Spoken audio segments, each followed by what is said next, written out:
A new activity is now allowed at Calmus Beach.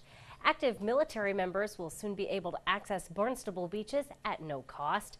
And we get the latest from Police Chief Paul McDonald on this episode of Barnstable Today. It's Tuesday, June 2nd, 2015. I'm Sarah Mannel.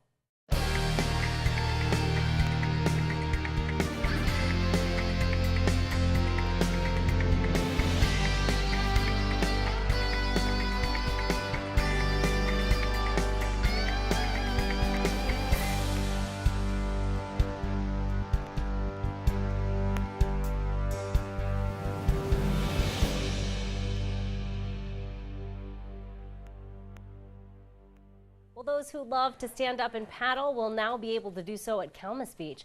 Resident Michael Leon requested the Recreation Commission allow paddleboarding at Calmus during this week's meeting. This is a proposal to allow stand-up paddleboarding at Calmus Beach with some restrictions. Paddleboarding has quickly become the fastest growing beach and water-related recreational activity in the U.S. Not just a fad, this activity is great for family groups and children alike, allowing visitors to spend more time in and on the water. While Calmus Beach is well known as a windsurfing destination for many, in fact, it is the windiest beach in the whole Northeast, which brings a lot of windsurfers to that beach. There are many times when visitors aren't able to pursue this activity due to light wind conditions. The reality is that very few people will windsurf when wind speeds are less than 15 miles per hour. And those that do are generally beginners who are moving very slowly as they learn to maneuver their gear through the water. Conversely, people wishing to ride a stand-up paddleboard are highly unlikely to participate in this activity when wind speeds exceed 10 miles per hour because the wind makes it very difficult to do so. With these facts in mind, there should be no conflict of use, and a much wider segment of the visiting public will be able to enjoy the benefits of this proposed access. Many people who windsurf also enjoy stand-up paddleboarding when wind speeds are light.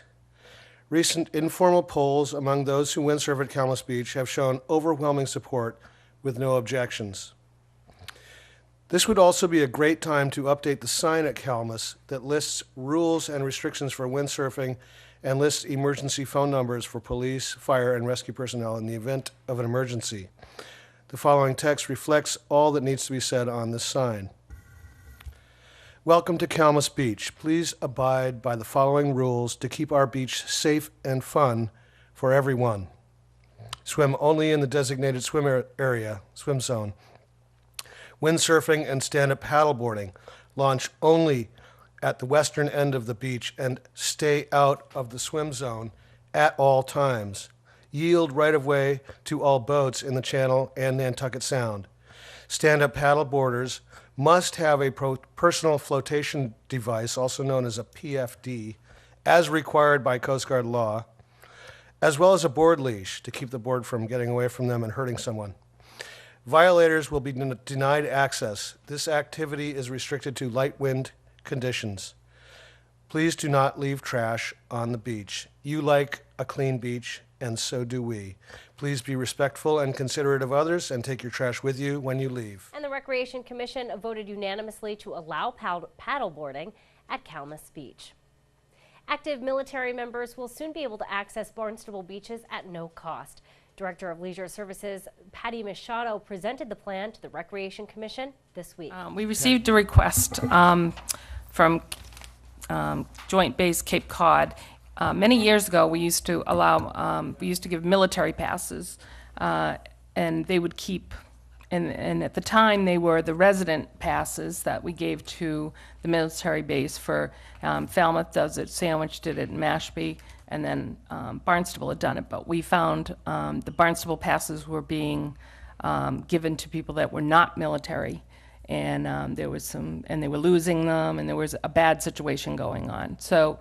It's been some time, and we now have a pass called the seasonal pass, and that would only, they would have access to Calmus, Vet, C Street, Craigville, and Sandy Neck. And Sandy Neck seems to be their number one choice. We were looking to have seasonal passes made up. They would say military. Nicole has said that they will highly monitor them And we'd like to make a recommendation to the town manager to have 10 seasonal passes available at Otis Air Force Base for military families who would not be eligible to get a beach pass.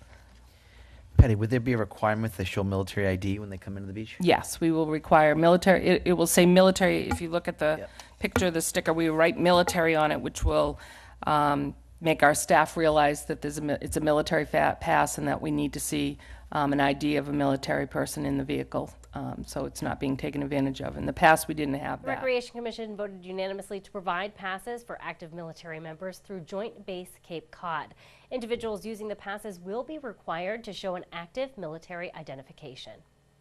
Now, Barnstable This Morning host Sarah Colvin catches up with Police Chief Paul McDonald. Chief, I want to start by talking about an event that occurred over the weekend. Of course, thousands of bicyclists coming into town for the annual Best Buddies event. And I think by all accounts, it seemed like everything went pretty smoothly. It did. We've been doing this for the past number of years. It's pretty well organized. Sergeant McKenna, our traffic supervisor, takes care of it.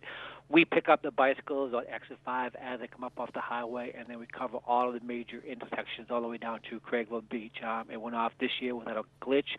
We did have additional police officers on duty. The Kennedy family requested additional police officers just for extra security down around Craigville Beach because of Tom Brady and the controversy around Deflategate. But there were absolutely no problems at all. Everybody seemed to enjoy it, and the weather was great. That's great. A lot of people out there trying to catch a glimpse of Tom Brady. There was a ton of people out there trying to catch it. You know, I've not gone down there. I probably should. Maybe next year. I'll It's try. tough getting down there. Craigville Beach there's one way in, one way out. You come in through Centerville, you come in through Hyannis, and it's tough, and it backs up the traffic light there. So it is tough getting down there by car. Absolutely. But again, as you say, we know this event has been going on for several years, and it's just one day, lots of stuff going on, Yep. but went out without a hitch. It's a great cause. It raised over $5 million, so we're glad we can be part of it. Absolutely, pretty amazing. Chief, let's talk a little bit about some incidents that occurred over the past week. Tell me a little bit about this break-in that happened at Our Lady of Victory in Centerville.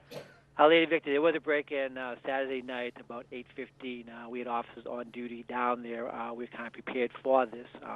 There's been ongoing larceny at the church for the past several weeks, and the individual who was committing these larcenies had set up a pattern.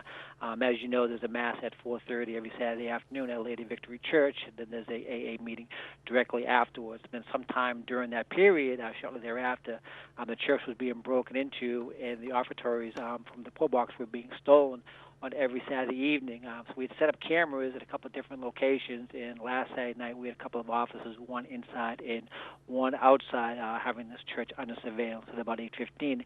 An individual came into the church, unbeknown to us. He had a key, went to the back room where the money is kept, broke into the box, stole all of the offerings, then tried to flee. The officer confronted him by the altar. An altercation ensued. The officer was knocked down.